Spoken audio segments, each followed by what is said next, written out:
Hola a todos, a todas y todos. Mi nombre es Fernando Gilaber. Me dispongo a realizar la lectura en castellano de la ponencia que originalmente impartí en el Congreso Internacional I Want to Die, The Contemporary Writer and Their Suicide.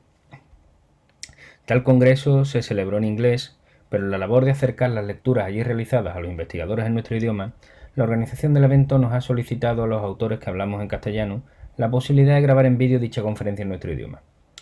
Es por eso que creo oportuno darle las gracias una vez más a Josefa Ross, alma mater de esta iniciativa, no solo por la oportunidad de acercarnos a aquellos que comparten nuestro idioma, sino por la encomiable labor de difundir la filosofía en castellano. La excusa que me mueve es la de tratar de esclarecer el suicidio de Paul Celan, un poeta que supone un punto de inflexión en la literatura del siglo XX, al entrar en continuos juegos de lenguaje en su escritura, pero también por dialogar con los pensadores más relevantes de su época. Lo que yo digo aquí, por supuesto, es mera hipótesis. Podemos suponer, podemos imaginar, qué llevó a Paul Celan a arrojarse al Sena la noche del 20 de abril de 1970 desde el puente Mirabeau. No lo sabemos a ciencia cierta, nada hay claro al respecto. Tal vez la gente que pudiera arrojar luz sobre el suicidio callaron o fallecieron poco después, como por ejemplo es el caso de Nelly Sachs, que falleció muy lejos de París el mismo día que enterraron a Celan, pero que tal vez hubiera detectado alguna sospecha en su frecuente intercambio epistolar. Toda hipótesis sobre su suicidio no se sostiene sobre unos fundamentos rocosos, porque no tenemos nada. ¿Acaso fue un accidente? Es dudoso, y más cuando sabemos de sus manías, sus tendencias depresivas y sus arrebatos de locura, agudizados desde 8 años antes de su muerte, y el reflejo de todas esas manías, de todas esas tendencias depresivas, en su poética. Lo único en lo que no podemos apoyar es en los datos fiables. Lo que anuncia con su poesía, lo que dicen de él quienes lo trataron en sus últimos meses y un detalle de la noche en que acaba con su vida. En el escritorio de su pequeño piso de la avenida Émile Zola, muy cerca del Sena, del puente Mirabeau desde el que se arroja, se encontró una biografía abierta de Hölderlin, con unas líneas subrayadas por el propio Paul Celan. A veces el genio se oscurece y se hunde en lo más amargo de su corazón. No sabemos, y como no sabemos, especulamos. De esa especulación he trabajado en diferentes lugares el encuentro y la posibilidad de un diálogo entre Paul Celan y Martin Heidegger, a partir de hechos recogidos. El encuentro de ambos en Friburgo 3 años antes de su muerte, la visita que hizo a la cabaña de Tornauber, las cartas que intercambiaron entre ellos, su correspondencia epistolar, hasta su último encuentro, un jueves santo, el 26 de marzo de 1970, poco menos de un mes antes del suicidio del poeta.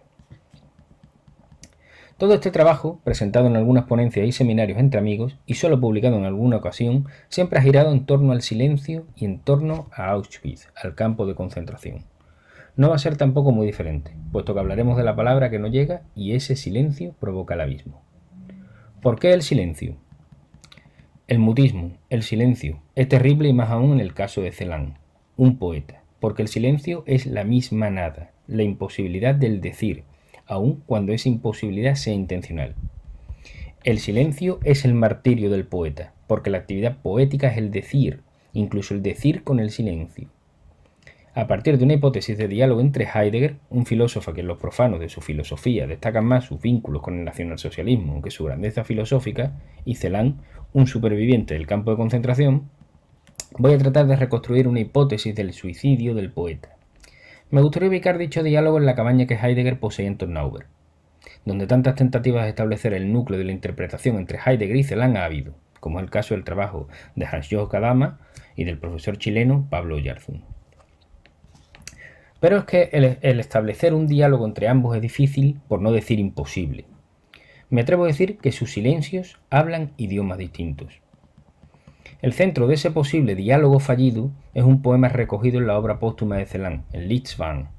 El poema se titula Tornauber, en el que registra la visita a la cabaña de Heidegger, en esa población, en Tornauber. No lo voy a leer porque alargaríamos esto en demasía, pero pueden encontrarlo en diversas ediciones de la poesía de Celan e incluso en la web. Oyarzún, en su trabajo sobre Heidegger y Celan, señala lo que a mi juicio es una característica central de este problema. Es impenetrable de puro diáfano. En ese aspecto es como el silencio, en ese sentido, totalmente abierto, pero en esa apertura, al no haber sonido alguno, al no haber decir alguno, En el caso del silencio, impide entrar en el silencio mismo. Porque cualquier irrupción verbal ya impide que el silencio sea silencio. No es un poema hermético, pero no tiene una dirección única. La interpretación de Gadama es simple y nos resulta adecuada a niveles generales, a pesar de no ser crítica en ningún momento con Martin Heidegger. La interpretación de Gadama dice: Celan, en su visita a la cabaña, espera una palabra de esperanza, una palabra venidera de Heidegger. Pero Heidegger no puede pronunciar esa palabra de esperanza, y Celan lo comprende en el camino de vuelta en el coche. Podemos pensar que tal palabra es perdón, que esa es la palabra venidera que Heidegger no puede decir, y que a ojos de su filosofía y de Gadama está justificada la imposibilidad de su decir. ¿Por qué pienso que tal palabra es perdón? Conjeturar cuál es esa palabra venidera sería aventurado, y ahí estoy con Oyarzún más que con Gadama. Es una palabra venidera, no una palabra de esperanza, sino que corresponde a la esperanza. No es una palabra que diga algo, sino que solo sea el acontecimiento de su propio venir al encuentro. Porque solo el perdón, la palabra perdón, ilumina la tensión de Celan y Heidegger, entre Celan y Heidegger. ¿Dónde radica esa tensión? En el Holocausto, en Auschwitz. El campo de concentración, el exterminio del pueblo judío, enmudece al poeta. La adhesión al nazismo es silenciada en el pensador. Sin embargo, ni Celan es el portavoz de las víctimas, ni Heidegger ejerce de nazi al uso. En el campo de concentración hay una situación de excepcionalidad. La excepción tal es la que en primera instancia provoca el silencio tanto de Heidegger como Celan. Es un silencio tensional que solo puede romperse mediante la palabra reconciliadora, que reconcilia a los dos interlocutores. Esto es, reconcilia el diálogo y reconcilia, destensando la situación excepcional y vuelve a traer la calma de lo cotidiano, de lo rutinario, de lo regular. Pero es que no hay diálogo roto o mudo, porque Celan y Heidegger son dos individuos aislados, puestos en el trance de tener que responder cada uno por lo suyo. En un idioma común, sí, pero entre ambos sentidos media el abismo. Lo único que podemos especular es si acaso hay diálogo, si puede haberlo, tras el horror del campo de concentración. De ahí que Adorno pregunte por la posibilidad de la poesía tras el campo de concentración. Porque claro que hay poética tras el campo de concentración, pero está cargada de dolor. Ya no es una ruptura del silencio evocando esperanza, sino que es una de tantas preguntas cuyo sentido está en el horror moderno. Porque el campo de concentración es solo uno de los picos de una modernidad repleta de horrores. Auschwitz, Hiroshima, Chernóbil, Baia Mare, lugares donde la modernidad muestra el horror impregnado de un aura de progreso. Bajo esos horrores, la poesía trata de romper el silencio, pero rompe el silencio mediante el preguntar. La pregunta, que en la tradición generalista corresponde al pensar filosófico, tras el campo de concentración pasa a ser tarea también del poeta. Y sin embargo, los intérpretes señalan que Celan en un primer momento tenía esperanza. El poeta espera una palabra del pensador, espera su respuesta al horror del nazismo, porque no comprende que Heidegger solo puede guardar silencio. Al libro de la cabaña, con la mirada en la estrella de la fuente, con la esperanza de una palabra venidera del corazón, reza la firma de Celan en el libro de visitas de Tornauer. Y en el poema, una palabra que venga del pensador. Tal verso se recoge en Tornauer. Celan espera la palabra de esperanza de labios de Heidegger. Intérpretes como Lacuela o Arte afirman que esa palabra solo puede ser perdón, y esa es la respuesta. La palabra de esperanza, la que espera Celan. Pero Heidegger responde con el silencio, omite la palabra, dando así una respuesta sin darla o directamente no respondiendo. La palabra del filósofo, cuando se emplea como respuesta, suele abrir más interrogantes, entre otras cosas porque cuando responde suele ser también otro preguntar. Además, conocemos bien el estilo de Heidegger, que abre una batería de preguntas nuevas cuando se plantea resolver una cuestión filosófica cualquiera. Pero es que Heidegger no puede dar una respuesta al uso acerca del horror del nazismo, acerca del campo de concentración. No puede dar una respuesta a Celan. Y parece que Celan en un primer momento lo comprende. Tras el encuentro con Heidegger en la cabaña, la poetisa Marie-Louise Kachnitz ve a Celan anímicamente alegre, y es en esa alegría cuando redacta el poema Tornauer. Tal poema evoca el trayecto en coche de regreso de la visita a la cabaña. Sin embargo, 3 años después ese estado anímico se ha ido deteriorando y hasta el punto en que Celan termina arrojándose al Sena. Apenas un mes antes había dado una lectura de poesía en Friburgo a la que Heidegger asistió y tras la que acusó a Heidegger, falsamente según testimonios como el de Baumann, de no estar atento aquel Jueves Santo de marzo de 1970. Esa noche Heidegger se despidió de Baumann diciéndole: Celan está enfermo, incurablemente enfermo. Celan pudo haber pretendido que Heidegger respondiera al modo tradicional, que dijera la palabra perdón, y que Heidegger guardara silencio. Habría la esperanza de una respuesta futura. En un primer momento, el poeta judío fue reacio al encuentro con Heidegger. No le quiso firmar un ejemplar de Sparkgitter que le solicitó Poyeler, ni se quiso fotografiar en la lectura organizada por Baumann.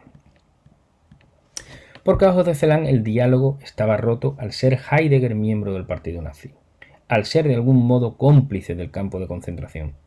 Pero esto Heidegger en ningún momento lo justifica, solo hay silencio. Y ese silencio da esperanza a Celan de oír la palabra perdón, la esperanza de una palabra del pensador que llega al corazón. Desarrollando, después de todo esto, una amistad entre ambos, tal vez fruto de esa esperanza. Pero es que Heidegger lo único que hace es guardar silencio. Porque la palabra perdón, para Celan, es fruto de un entusiasmo. Pero al disiparse ese entusiasmo, solo se encuentra el horror. Y es ese horror el que le impulsa a escribir. No dando respuestas, sino preguntando, como pregunta por el horror a Heidegger, buscando una respuesta. Porque todo preguntar persigue una respuesta, aunque surjan muchas más preguntas, como ocurre en los planteamientos heideggerianos. Celan lo que busca con su preguntar, bajo la forma de la poesía, es una respuesta al horror. Podría ser una justificación por parte de Heidegger del campo de concentración o de su apoyo al nazismo, incluso alegando desconocimiento. Una respuesta que tal vez no fuera válida a oídos de Celan, pero si al menos hubiera respuesta, bueno, pues Celan situaría a Heidegger como un caso perdido de nazismo irredento. Pero si Heidegger pidiese perdón, si mostrase arrepentimiento, sería un éxito, y esa era su esperanza, la esperanza de Celan. ¿Cómo se explica este silencio de Heidegger? ¿A qué se debe?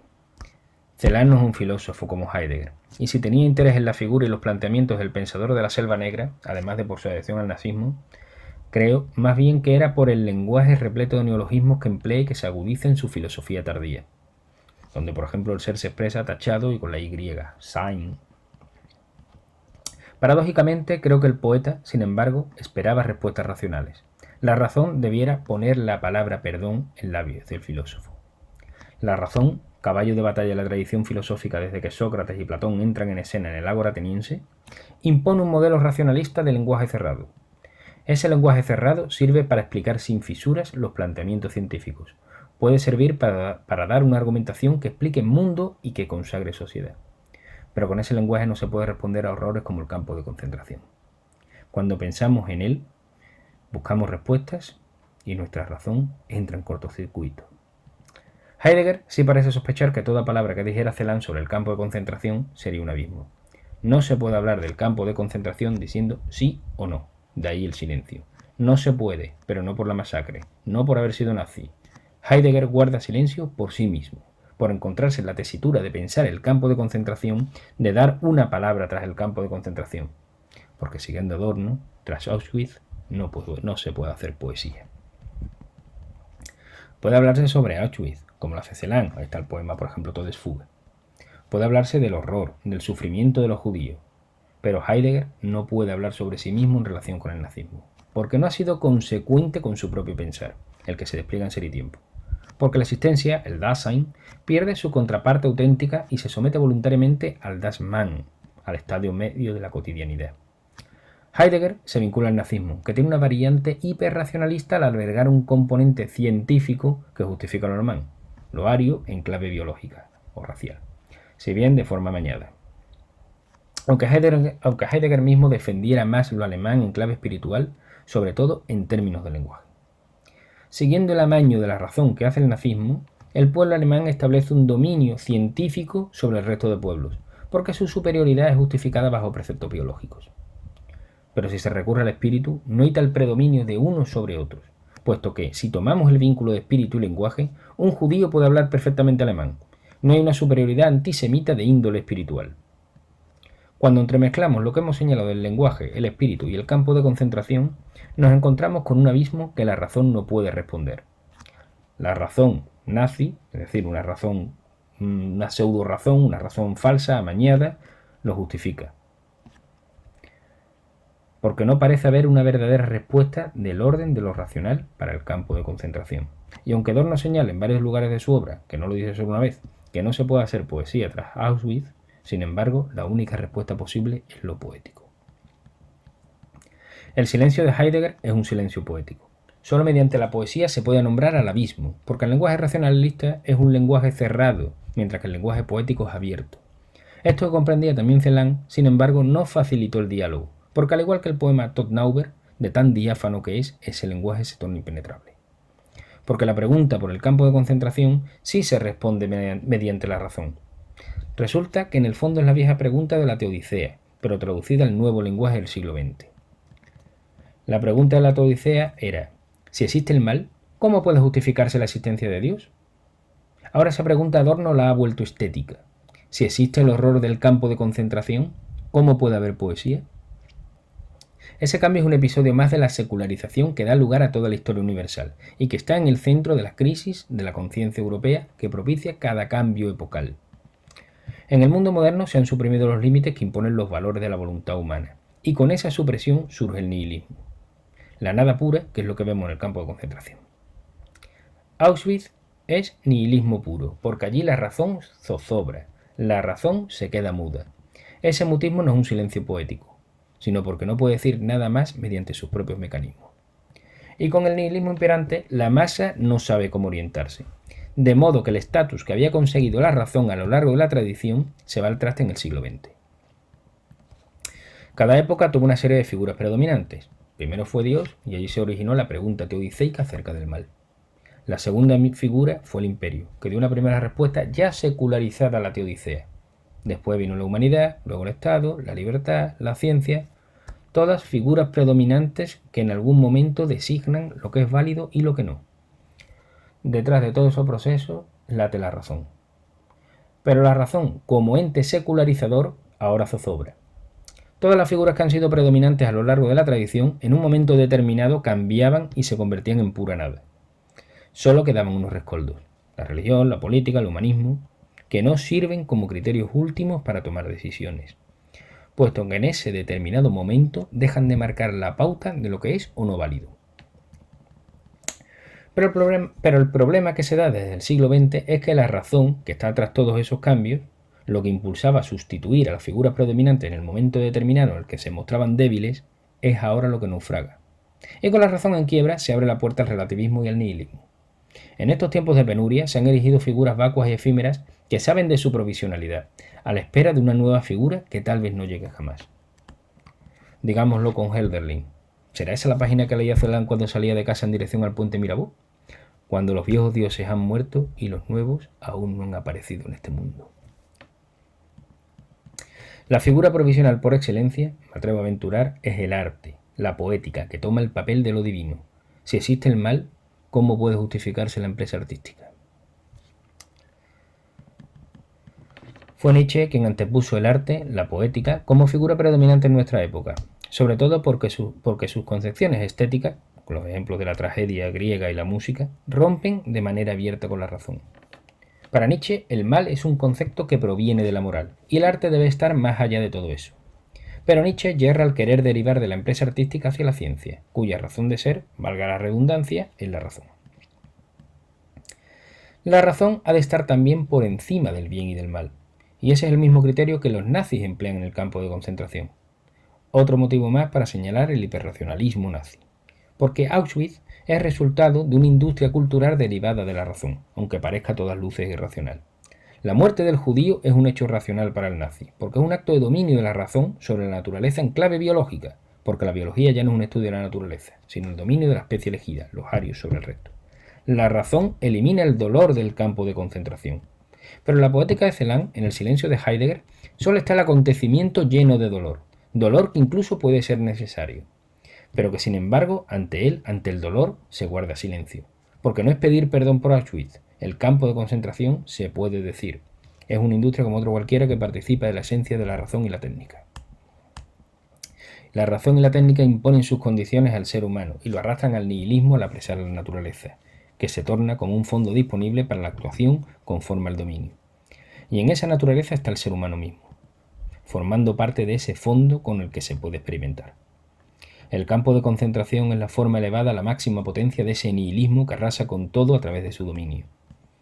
Tras todo esto, está de fondo una crítica a la manera que tiene de ver la realidad el mundo moderno, una visión que nos conduce cada vez al holocausto, que no es solo el campo de concentración que sufrió Celan, sino también, por ejemplo, los problemas ecológicos medioambientales que sufrimos nosotros hoy día. Porque el concepto que manejamos respecto del mundo es el mismo que los nazis. Nos empeñamos en dominarlo y no en dejarlo ser. Que para Heidegger debe ser algo así como retomar la emperia aristotélica, pero bueno. Porque esta visión de dominio responde a la voluntad de poder nietzscheana, la cual solo se puede superar con un planteamiento poético que responda con un lenguaje distinto al de la razón.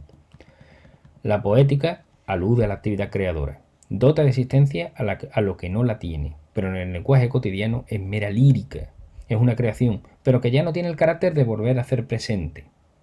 Representar tiene que ver con la temporalidad, siempre es traer algo a la actualidad, algo que, como el campo de concentración, por suerte, ya no es, pero que vuelve una y otra vez a interrogarnos en nuestra hora, o como en el caso de Celan, a atormentarnos en nuestra hora.